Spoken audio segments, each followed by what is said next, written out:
Dear students, today in this video lecture I am going to discuss on the Terzaghi's bearing capacity of shallow foundations. Okay, so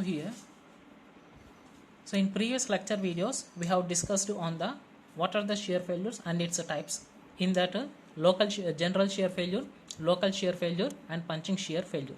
Here punching shear failure is considered only for the deep foundations. Okay, and next general shear failure and local shear failure will consider for the shallow foundations. By these two methods we can get to the ultimate bearing capacity. Okay, so now here in shallow foundations we need to find the what is the ultimate bearing capacity value.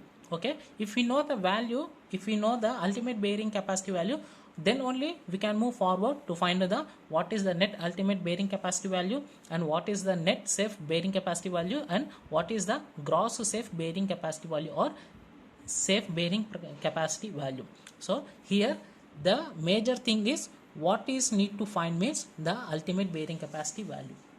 Okay, so to determining the ultimate bearing capacity value there are 8 methods. Those 8 methods are called as a analytical methods. Okay, those 8 methods are called as a analytical methods. So these are the analytical methods: Rankine's method, Terzaghi's bearing capacity method, Meyerhoff's, Skempton's, effect of water table, Wessex, Hansen's and the IS code methods. So these methods are called the analytical methods. So analytical method means nothing but the derivation of the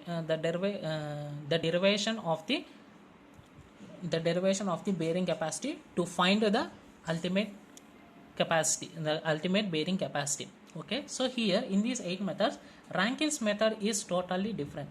Why? Because Rankine's has involved in shallow foundations, just he focused on how to find the what is the minimum depth of foundation. Okay, so he has given a small expression formula, that is the minimum depth of foundation is Q by gamma into Ka square. Ka means nothing but active earth pressure. Okay, Ka is nothing but active earth pressure, nothing but 1 minus sin phi by 1 plus sin phi whole square. Okay, so here Ka is 1 minus sin phi by 1 plus sin phi dash. Okay, so here Q means nothing but a structural load, but don't consider as a surcharge load or overburden pressure. So Q is the structural load. Okay, and next gamma is the unit weight of the soil. Okay, unit weight of the soil. So by applying these values we can get the minimum depth of the foundation. Okay, and it should not be less than 0.5 meters. It should be greater than from 0.5 meters to less than 1 meter. So if it is in the condition 0.5 meters to less than 1 meter condition, so then only shallow foundations is applicable. Okay, if the minimum depth of the foundation is greater than 1 meter, then deep foundations is applicable. Okay, right. And now we are going to discuss here the Terzaghi's bearing capacity method. Okay, right. So here to determine the ultimate bearing capacity, Terzaghi considered the soil wedge. Okay, Terzaghi was considered the soil wedge. So which we are assuming this A B C triangle area as a soil wedge. So this soil wedge, how it was developed means when the load is applied vertically on this footing, this footing load was distributed to the soil by the uniformly. Okay, so at the condition this Q U, nothing but ultimate bearing capacity we have to find. Okay, so for this is a concept. So nothing, this is a single concept. When load is applied on the footing at a vertically, which is to the center of the footing, and the footing load distributed to the soil by the uniformly. So after that what will be happen? The soil becomes deforming. After deforming, the soil becomes a failure. So at that condition, what is the value of the ultimate bearing capacity that we have to find. So to get the ultimate bearing capacity value, we have to find the equation of the ultimate bearing capacity. Okay, let's move for Terzaghi's assumption. So before deriving the ultimate bearing capacity in soil, so Terzaghi assumes some of the assumption. That is first one is the base of footing is rough. Okay, the base of footing is in rough condition. If there is in smooth condition, what will be happen? Slowly the footing becomes settled down. So if there is any rough condition, so there will be some internal friction developing in between the soil and the concrete footing. Okay, next second one is the footing is laid at depth of foundation is less than width of footing. So nothing but this condition we can write depth of footing by width of foundation, it should be less than 1. So that means what he was considering means for to deriving the ultimate bearing capacity, it should be he considered only for shallow foundations. Okay, to design the shallow foundations, what is the condition limit? The depth by width is less than 1. So at that condition we can go to design for the shallow foundation. So that is the meaning. The footing is laid at depth of the footing is less than width of the footing. So at that condition we have to use applicable the shallow foundations. Okay, next third point, the shear strength of a soil is neglected above the footing. Okay, and next see here fourth point, the shear strength of a soil is considered below the footing. Okay, third point and fourth point, please observe here the shear strength of a soil, but in third point what I am told, it is neglected, but in fourth point it is considered. What means here the footing is placed, the soil was placed above the foundation and below the foundation. So above the soil means nothing but overburden pressure. Okay, the above the soil nothing but considered as a overburden pressure, nothing but. So if we want construct the footing, what will we do? So this is the totally ground layer. So in this ground layer we will be excavate some of the soil. So after excavating we will be construct the footing. Okay, we will be construct the footing. So this is the excavator part. Okay, so in this excavator part, after constructing the footing, so to fill this area, we will be, what we will do means we will fill the excavator soil. The excavator soil also called as a filled soil. So this is the above footing soil means the excavated filled soil. Below the base of footing is nothing but the soil is in the somewhat in saturated condition. Okay, right. So here Terzaghi considered in third point the shear strength is neglected above the soil. Okay, above the so shear strength of the soil is neglected, which is rest above the footing. So nothing but the shear strength of soil is neglected for the overburden pressured soil. And next fourth point is the shear strength of soil is considered which is below the soil, which is below the footing, and it is generated by Morse circle. Okay, for example, for logical purpose we can tell where the load was applying. The load was applying below the base of the footing, not for the above the base of the footing. So above the base of the footing the soil does not failure. So that's why he neglected shear strength. Okay, so below the base of the footing the soil gets a failure. So that's why he considered the shear strength. So when the soil was becomes shear failure, at the condition by using the Morse circle we can find the cohesion value and the angle of friction value. Okay, we find the cohesion value and the angle of friction value. Okay, the angle of friction value which will be developed inclined surface, which is CB and AC. Okay, right. And next one, the length of footing is infinite. The length of footing means nothing but the strip footing. Okay, the length of footing is infinite. The length of footing is infinite, nothing but he considered as a strip footing. Okay, so in this method he considered and he assumed for the strip footing. Okay, Next, last point is the load on the footing is the load was applied on the footing as vertically and uniformly distributed. So what is the meaning? Means the load means what load? Structural load. The structural load was applied on the footing as a and this footing was distributed to the soil by uniformly. Okay, this footing was distributed by uniformly. Okay, this vertical load which will be joins as a center part of a soil wedge. Okay, again I am telling the load the load is applied on the footing is vertical, and the footing the foundation distributed the load by uniformly. So the uniformly load means nothing but QU. So we know the Q value. The Q means the structural load. So now we have to find the ultimate bearing capacity value. This ultimate bearing capacity value means nothing but a uniformly distributed load. Okay, or nothing, uniformly distributed load. So here in this condition we are going to find we are going to determine the equation of ultimate bearing capacity value.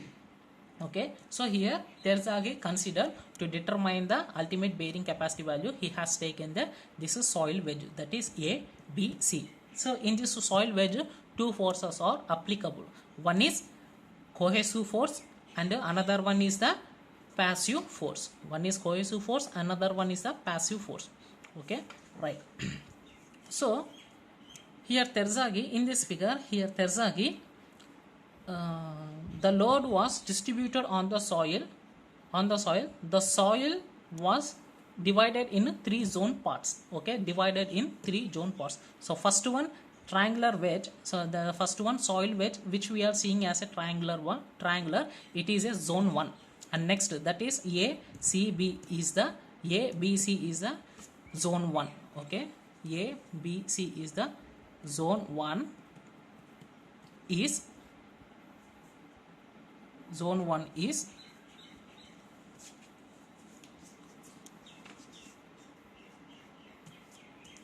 elastic equilibrium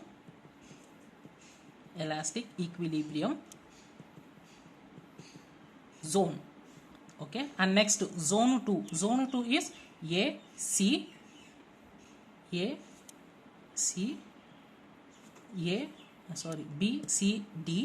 and ACE. Okay, so zone 2 is ACE and BCD is the radial shear zone. Okay, and next zone 3 is BDF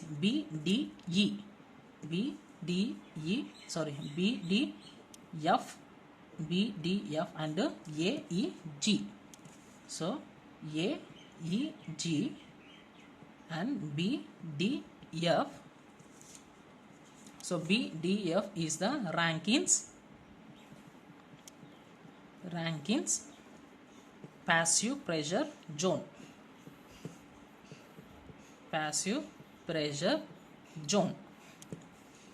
Okay, right.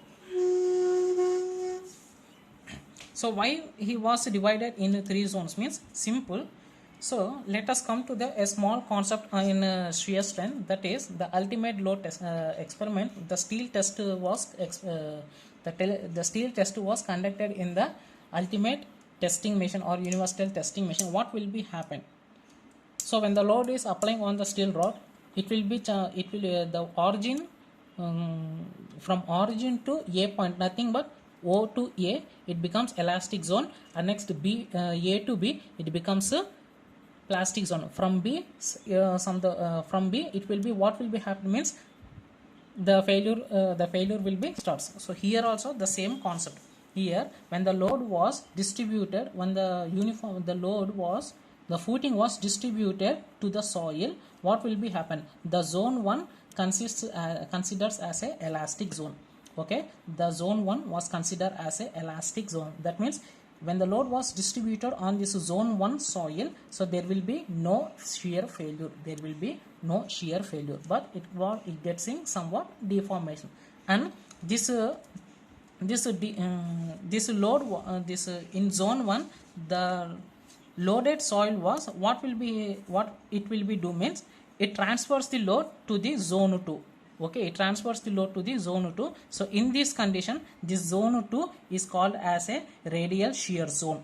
Okay, in this zone 2 is called as a radial shear zone. So here the curve we get logarithmic spiral. Logarithmic spiral means nothing but the relation between the radius and the angle.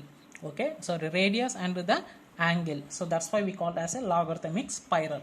So here zone 1 is considered as a elastic equilibrium zone. Zone 2, zone 3 is considered as a plastic condition or plastic equilibrium zone. So after transfers this elastic zone, what it will be happen means in zone 2 it considers as a plastic equilibrium. That means the permanent loading is applying on the soil, so there will be permanent deformation but not getting any failure. Okay, the failure point where it get means the plastic zone changes to the in third zone. The plastic zone changes into the third zone at the end of the point. At the end of the point it gets failure zone. So the failure point is 45 degrees minus 5 by 2. Okay, 5 dash by 2. So 45 degrees minus 5 dash by 2. Okay, so why we are calling this is the zone 3 as a passive, Rankine's passive zone means here just consider the load was distributed by this triangular wedge. Okay, by this triangular wedge. So just assume here this CB is an imaginary line. Okay, this CB is an imaginary line. So the load was distributing. Okay, the load was distributing. So what will be happening? This wall is moving towards the soil. So towards the soil is considered as a passive pressure. So that's why in zone 3 he considered as a Rankine's passive pressure zone. Okay, so this in these three conditions he has assumed. Okay, next.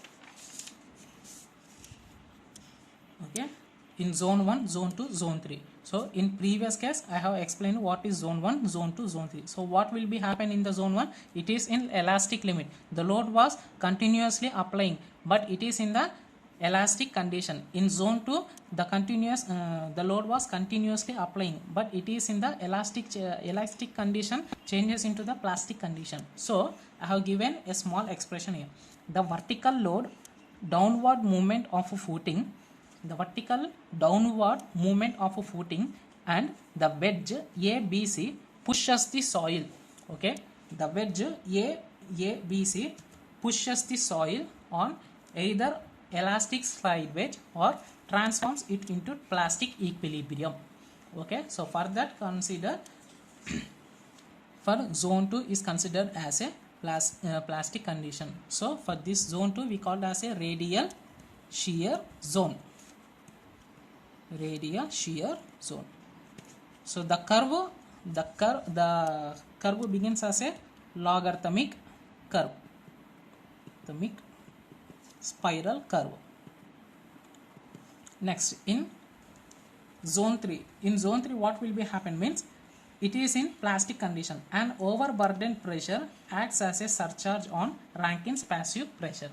Okay, here next the failure occurs when the downward pressure exerted by loads on soil adjoining the sliding surface AC and BC. So this AC and BC is considered as a like a imaginary line or a retaining wall. So when the load is distributed here, what will be happen? This wall was moving towards to the soil surface. So the wall moving towards to the soil surface is nothing but a passive pressure. So that's why he mentioned, so the AC and BC of soil wedge is equal to the upward pressures. Okay, upward pressure means nothing but the passive pressure. Okay, right. So let's now we start the derivation part. So to derive the ultimate bearing capacity, Terzaghi considers assumed he has taken soil wedge A, B, C part. So here AB is the width of the footing. So width of the width of the soil wedge. So AB is nothing but width of the sliding wedge. We can consider. And the next, this point center, the load is applying at the center to the foundation and distributed by the uniformly, but the center of a point is applicable here. So at a point C, from OC, it considered as a height of the wedge. Okay, so here B is width of soil wedge. B is width of soil wedge, and X is height of soil wedge. Okay, right. So here two forces are developing. So what the two forces means? One is cohesion force, another one is the passive force. Okay, so these two forces are developing in upward direction. These two forces are developing in upward direction. In downward forces are nothing but ultimate load capacity and weight of the soil wedge. So these two forces are considered as downward force. Upward forces are cohesive forces and passive pressure forces. So to define the passive pressure means, so nothing. So here draw a perpendicular line to this inclined surface. Draw a perpendicular line to this inclined surface and draw a perpendicular line to this inclined surface. We get the passive pressure. And next, this cohesion force is acting along a inclined surface line. Okay. Next, here CB is the length of the cohesive. CB is length of cohesive surface. Nothing but Li. Nothing but we can tell as a Li. So this is the small condition. Okay. Next. So here two forces. What are the two forces? Downward force and upward force. So downward force and upward force. In downward force, what are two forces? The force due to load, nothing but ultimate load into width of the footing. Next, the weight of the wedge. Weight of the wedge means nothing but A, B, C. The weight of the wedge means nothing but A, B, C. Okay. The weight of the wedge means nothing but A, B, C point. So here we need to find the weight. So weight of the wedge. But we don't know the weight of the wedge. But we know a small concept. We know unit weight equals to weight by volume. So for this we can write weight equals to unit weight into volume. For volume we can write weight equals to unit weight into area into height. Okay. In Terzaghi assumptions, he has considered only two-dimensional analysis, and the third dimension becomes unity. So that's why the height becomes 1. So weight equals to unit weight into area of the soil wedge. This soil wedge, it is in the triangular form. So the area of this triangular form is half into AB into X. X means the height of the soil wedge. So now W equals to unit weight into half into, we know the AB. AB means nothing but width of the soil wedge into, now we need to find the X. So to find the X, let us draw a small figure. So here B point and C point. Next, this is the distance B by 2. So here the AB width is B. AB is width, B is the width of AB. So at the center point we can consider. So next, the center to B point, center to A point, the width is B by 2. So that's why I have taken B by 2. Okay. Next, X means height. So this is the phi. So phi. Okay. Now tan phi dash equals to opposite by adjacent. So what is the opposite X? Adjacent is B by 2. So therefore x equals to b by 2 into tan phi dash. Okay, therefore b by 2 into tan phi dash. So totally we know that we got the weight of the wedge is 1 by 4, 1 by 2 into 1 by 2, 1 by 4 into unit weight into b square into tan phi dash. So this is the weight of the wedge, weight of soil wedge. Okay, right. So totally we got here W equals to unit weight into 1 by 4 into 1 by 4 into unit weight into b square tan phi. So these are the downward forces. Okay, next upward forces.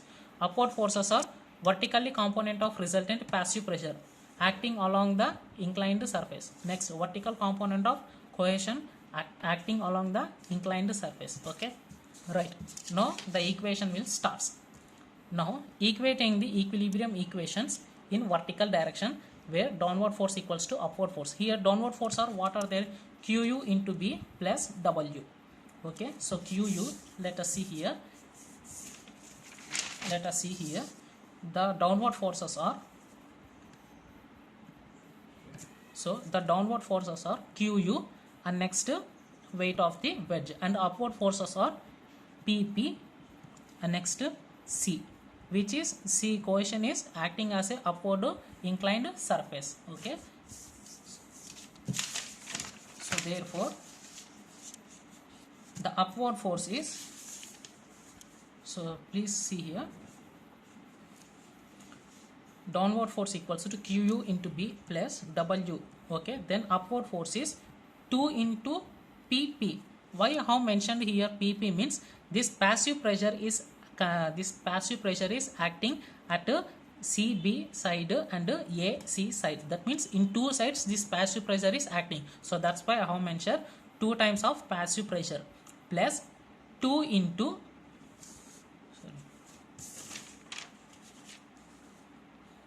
here downward force we know we have written, and the upward force is 2 into PP. So 2 into PP, why I have mentioned means here the passive pressure is acting at both the sides. So that's why condition I have mentioned 2 into PP plus 2 into C. So C means cohesion force also is applying at BC side and AC side. Okay, so that's why 2 into C into perpendicular direction. So perpendicular direction we don't know, Li into sin phi, how it goes means.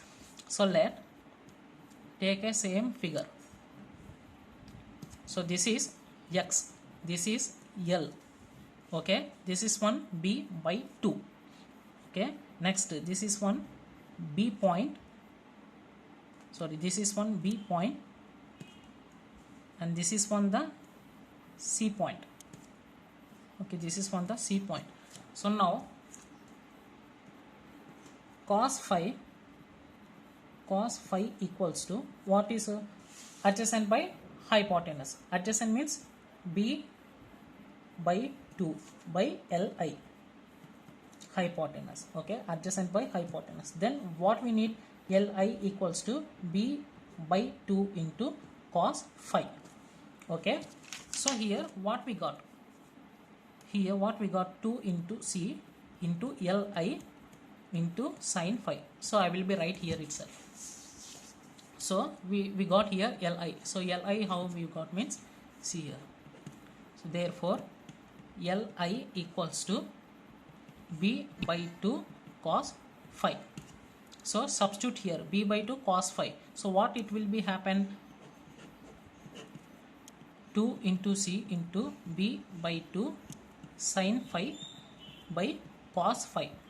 So 2 cancel, we get C into B into tan phi. So the total equation we get here, Qu into B plus 2 into PP plus 2 is cancelled. So totally we get, so C into B, so tan phi minus this W is sending, I am here sending at the other side, so minus 1 by 4 unit weight into B square tan phi.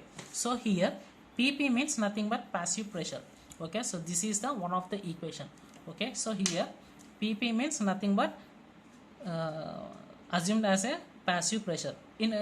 so Terzaghi has taken the main assumption while dividing this passive pressure in three components. So these three components are PPC, PPQ and PP rho. So here PP rho means the passive pressure produced by the weight of shear zone where here cohesion value is 0 and Q is becomes neglected.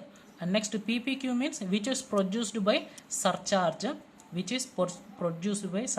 here C value becomes 0 and unit weight becomes neglected. And C means PPC means produced by the cohesion, that means the passive pressure produced by unit weight of the shear zone. PPQ means the passive pressure produced by the surcharge load. Okay, surcharge load. So in this condition C becomes 0, unit weight becomes neglected. In this condition C becomes 0, surcharge load becomes neglected. And next in PPC means passive pressure produced by the cohesion forces. In this condition unit weight becomes 0, Q becomes neglected. Okay, Q becomes neglected. So that's why he has taken this total PP equals to PPC plus PPQ plus PP unit weight. So this PP was substituted in above equation. Then we get QU into B plus equals to 2 into PPC. So directly he was substituted here. So the equation is same concept. Okay. So again Terzaghi assumed he separating the components in cohesion. He separated the equation. He separated this cohesion equation in three components. Those three components are cohesion, overburden pressure and unit weight. Okay. So here the equation I will write here. So QU into B equals to 2 into PPC plus PPQ plus PP unit weight plus BC tan phi minus 1 by 4 unit weight B square tan phi dash. Okay, right. So for this equation he has separated the components like so 2 PP, so 2 PPC plus again BC tan phi. So here 2 into PPC plus BC tan phi. Here that means C is present, here unit weight and Q is absent. So he has written B into C into NC. So for next 2 PPQ, so 2 PPQ, so equals to B into Q NQ. Okay, next 2 PP rho, 2 PP rho minus 1 by 4 rho into, so here 2 PP rho minus 1 by 4 into B square unit weight into tan phi dash. That means here unit weight is present, cohesion and surcharge load is absent. So that's why he has written B into half into B into unit weight into N gamma. Okay, so now substitute these values in the above equation. Okay, so then we get the total equation QU into B equals to B into CNC plus B into Q naught NQ plus B into 0.5. 1 by 2 is nothing but 0.5. B into unit weight into N gamma. Okay, so now cancel the common, take the common term as a B, cancel here the B term, then we get the QU equals the Q is the ultimate bearing capacity. So this is the Terzaghi's ultimate bearing capacity equation. Okay, so here C means nothing but cohesion, Q naught means nothing but surcharge load, B means nothing but width of the footing, gamma means nothing but unit weight of the soil which is below the foundation. Okay, which is below the footing, okay? This is one above the footing, this is one below the footing. Okay, so this is the equation for the strip footing. So here NC, NQ and N gamma are the bearing capacity factors. So these bearing capacity factors as given in the exam by their own number itself, or we can remember this formula. We can remember this formula where nc equals to cot phi into nq minus 1, where nq equals to a square by 2 into cos square of 45 square plus 5 by 2, and n gamma equals to 1 by 2 into kp by cos square phi dash minus 1 into tan phi dash, and where a equals to e power 3 pi by 4 minus 5 by 2 into tan phi dash. Okay, so these bearing capacity factors are dependent on these are the Terzaghis bearing capacity factors. These are the Terzaghi bearing capacity factors depended on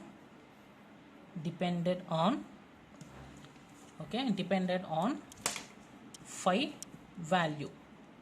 Okay, phi value. If we got phi value as if phi is 0 degrees. Okay, let phi is 0 degrees. So wait for a moment. So if phi is 0 degrees, what will be happen? So here phi becomes 0, here phi becomes 0, then a equals to e power 0, nothing but 1. So here a becomes 1. Okay, a becomes 1. Here phi becomes 0. So then 1 by 2 cos square phi. So for example, we get nq equals to 3.269. Okay, we got here a value and we know the phi value. Okay, and next cot phi becomes 0. So the nc equals to something 0, something the value we get, and next n gamma equals to kp means nothing but to Rankins passive earth pressure. So kp equals to 1 plus sin phi by 1 minus sin phi. So totally by depending of this phi value, we get this nq, nc and n gamma values. So these are the bearing capacity factors. So this is the ultimate bearing capacity. So while we getting this formula, so if we know this bearing capacity formula, we can find out the problem. So we can find out the problem very easily. After that, we can move forward to find the net ultimate bearing capacity, net safe bearing capacity and safe bearing capacity. So if we know the q value, so the formula of net is qu minus q naught. Here if you know the qnu, so qnu by f. If you know the qns, so qns plus q naught. So this is the way. Okay, and next here last for 1 minute. So Terzaghi, he has given the ultimate bearing capacity factor for the strip footing, only for the strip footing. So for the square footing, so rectangular, circular footing, rectangular footing, he has directly given the bearing capacity values. Okay, in exam point of view, if he mentioned strip footing, we have to use this formula. If he asked square footing, that means if he asked like 2 meters by 2 meters, that means this is the square footing. So if he asked diameter, so diameter is 2 meters, that is for the circular footing. If he asked 2 meters by 3 meters, that is the rectangular footing. If he mentioned length of a footing is 5 meters, that he considered for the strip footing. So these are the values to find the ultimate bearing capacity. If we know the ultimate bearing capacity, directly we move for the knu, kns and qs. Okay, right. So here nc, nq, n gamma are the bearing capacity factors. To know the bearing capacity factors, we have to use this formula, or otherwise in exam point of view only he mentioned those formulas. If he did not mention these formulas, if he did not mention these values, he mentioned just a phi value. So by depending on the phi value, we can find this nq, nc, n gamma. Okay, so this is the bearing Terzaghi's bearing capacity in shallow foundations. Thank you.